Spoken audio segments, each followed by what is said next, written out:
complications sont arrivées. Dans la famille, les finances, des angoisses de toutes sortes, et même parfois très violentes. Dans ma maison, j'entendais des bruits sourds, et même parfois des choses qui faisaient vraiment peur. Dans les portes, des grincements, et toujours de plus en plus violents. Et il me semblait que ma maison était habitée. Mais je voyais comme des choses invisibles, mais il n'y avait que moi qui voyais ça, il n'y avait que moi qui entendais ces bruits. Et petit à petit, j'étais complètement sous l'emprise de cet astrologue, ne pouvant absolument plus me passer de lui, ne pouvant plus rien faire sans lui et sans lui demander conseil. Et j'en suis arrivé à prendre un talisman et une bague qu'il magnétisait régulièrement pour, soi-disant, me protéger du mauvais sort. Et toutes ces choses n'étaient pas gratuites. Lorsque je faisais une consultation, c'était encore en francs, c'était 200, voire 300. Et quand j'ai fait les talismans, ça montait à 10 000 francs. Et tout ça, à chaque fois, il fallait magnétiser. Et les bagues étaient en location. Donc c'était à peu près 100-150 francs par mois. Mais j'ai vidé tous les comptes. Hein. Tout était vidé. Il vient aussi chez moi pour faire des séances de désenvoûtement. Et moi, je croyais à toutes ces choses. Bien sûr, tout cela n'était pas gratuit. Et cela a duré 11 ans. Donc à peu près de 86 à 97. Ça faisait 11 ans, c'est ça. 97, c'est l'année où je me suis converti. Au bout du compte, bien j'ai tout perdu. Mes rêves, 2 maisons, pas en même temps, mais l'une après l'autre. Ma famille, avec un divorce, plus d'énormes problèmes financiers. J'ai perdu des millions de francs, jusqu'à être fiché à la Banque de France. Et donc, après avoir tout perdu, j'aurais pu alors couper les ponts avec cet homme. Mais il n'en fait rien. Et lors d'une consultation, alors que je n'avais même plus de quoi manger, tout cela correctement, eh bien il me dit, va à l'Arme du Salut, au Secours populaire, au Secours catholique, et là peut-être qu'eux ils vont t'aider. Moi, je n'ai plus rien à faire avec toi, je ne peux me payer, c'est terminé. Et donc à cause de ces situations précaires, j'avais vraiment envie d'en finir avec la vie. Et là, j'avais des pensées de suicide. Et je ne pensais plus qu'à ça. Je voulais tout oublier, tout laisser, même mes enfants, tant je ne supportais plus cette situation. Et je voulus mettre en pratique cette idée. J'avais même repéré, lors de mes tournées de ramassage, un endroit idéal pour faire un grand plongeur roulé-boulé avec le camion. Et tout ça, bien sûr, dans mon idée, c'était de faire le roulé-boulé sans en sortir de vraiment terminé. Et lorsque j'ai voulu tourner les roues du camion, rien ne s'est passé, j'ai continué mon chemin. Et là, j'ai rien compris. Et après cela, donc je suis rentré chez moi, et je ne comprenais pas bien ce qui venait de m'arriver, car je ne pensais plus du tout au suicide. Au contraire, une sorte de paix m'habitait.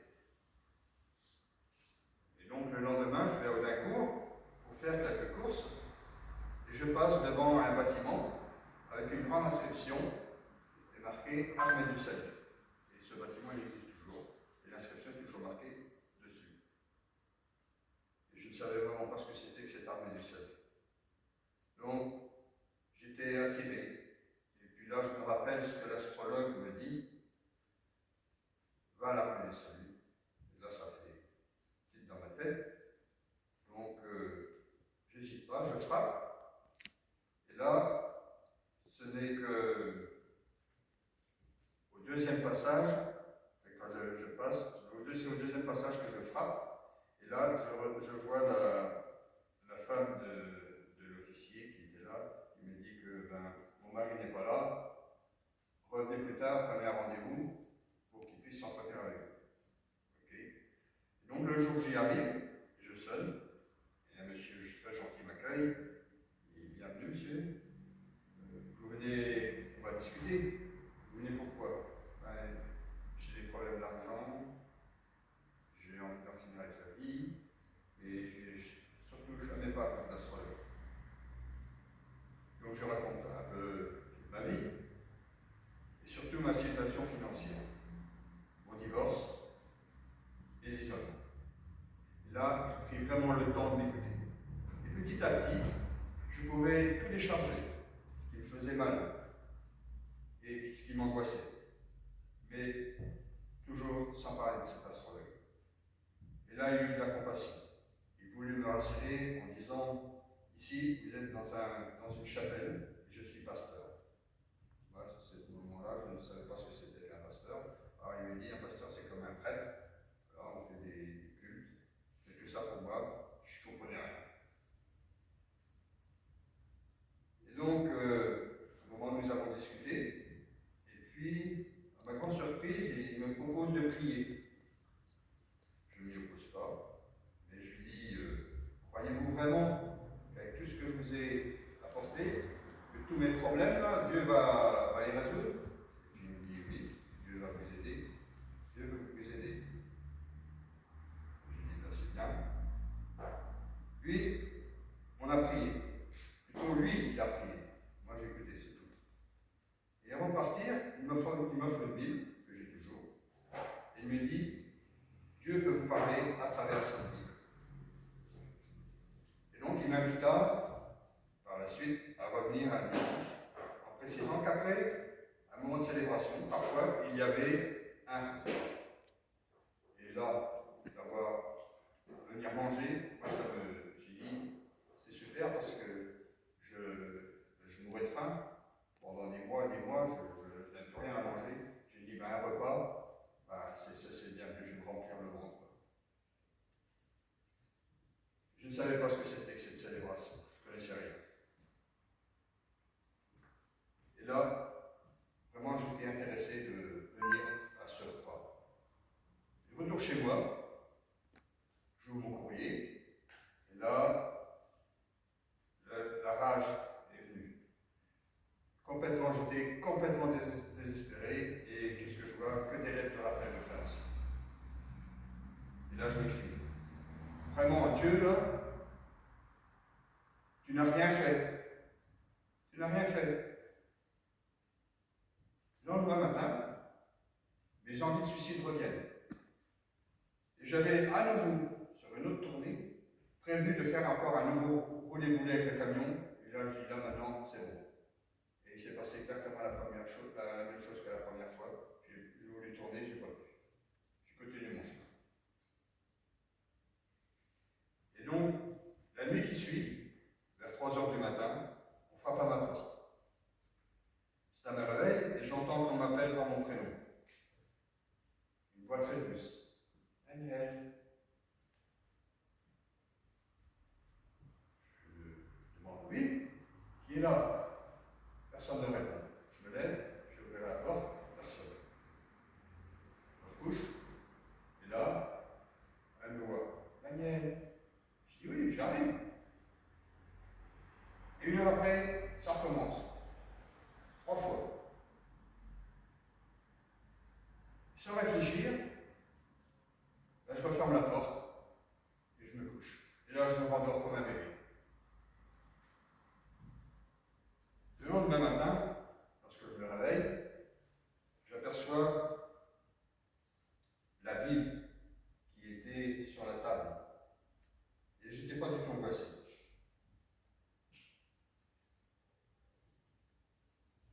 Donc j'aperçois cette Bible que le pasteur m'avait donnée, puis je la regarde, et puis instinctivement je l'ouvre vraiment au hasard. Et je tombe sur une histoire où il y a un gars du nom de Samuel qui également a été appelé 3 fois par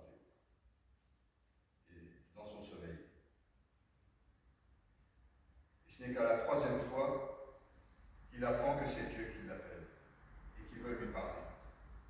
C'est dans 1 Samuel, chapitre 3. Il y a un déclic. Une simulation trop évidente avec ce que j'ai vécu la nuit d'avant. Et là, je suis sûr que Dieu m'a visité. Alors je lève les bras, et j'ai dit Dieu, si tu existes, ben, tu te révèles à moi. Et là, je tombe dans la cuisine, à genoux, et j'ai pleuré, je ne sais pas combien d'heures. Et j'ai vidé toutes les larmes de mon corps. Et là, j'ai su que c'était Dieu. Et donc, le dimanche suivant, ben, je me rends à l'invitation de ce pasteur pour ce culte et puis le fameux repas. Puis dehors, j'entends chanter, c'était de la louange. Puis j'ouvre la porte et au fond de la salle, comme si c'était là au fond, il y avait une croix et derrière la croix était éclairée par derrière et au-dessus de la croix c'était marqué « Il t'appelle ». Et quand je vois ça, ça me fait « Oh !» J'ai dit, quelque chose qui s'est passé là, encore une fois, je me suis mis à pleurer. Et le pasteur, lui, il l'a vu. Lui, il l'a vu. Et à la fin du culte, il vient me voir et il me dit, il s'est passé quelque chose. Il dit oui, je ne sais pas quoi, il s'est passé quelque chose. Il dit, mais Dieu nous cherche.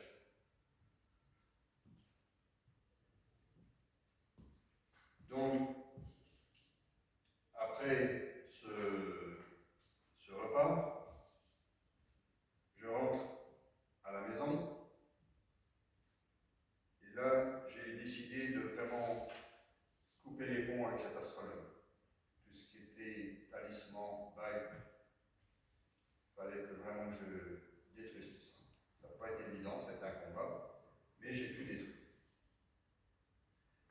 Et après, j'ai ouvert ma Bible, et puis je suis tombé sur des versets qui disent « On ne trouve chez toi personne qui exerce le métier de devin, d'astrologue, de magicien, d'enchanteur, personne qui consulte ceux qui évoquent les esprits ou qui disent la bonne aventure, personne qui interroge les morts, quiconque fait ces choses est en abomination à l'Éternel. » C'est dans Deutéronome 18, versets 10 à 12. Et là, j'ai demandé pardon à Dieu pour ce que j'avais fait, de m'être laissé séduire par ces choses. J'étais complètement dans l'ignorance. Donc, là, j'ai vraiment coupé les ponts avec cet astrologue. Et là, ça fait aussi une véritable libération.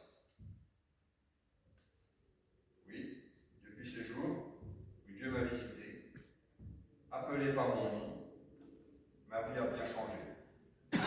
J'ai appris à connaître Dieu, un Dieu d'amour, de joie, de paix, Dieu le Père, Dieu le Fils et Dieu le Saint-Esprit. Et lorsque j'ai besoin d'un conseil, eh bien là, c'est vers Dieu que je me tourne. Sa parole est une lampe à nos pieds, une lumière sur notre sentier. Psaume 109, verset 105. Et dans le psaume 32, verset 8, moi, Éternel, t'instruirai et te montrerai la voie que tu dois suivre. J'aurai le regard sur toi. Oui, depuis ce jour, j'entretiens une relation vivante avec un Dieu vivant qui donne la vie et la vie en abondance. Et je peux dire, je puis sais que je suis vraiment heureux. Chaque jour, j'expérimente l'aide de Dieu et son omniprésence. Et chaque jour, je dis merci à Jésus d'être chaque jour à mes côtés, à nos côtés. Mais surtout, ne pas commencer, si vous connaissez des gens qui commencent à lire le thème, comment dire, l'horoscope, il va falloir dire stop. Moi j'ai commencé comme ça, puis après c'était comme ça, comme ça, comme ça.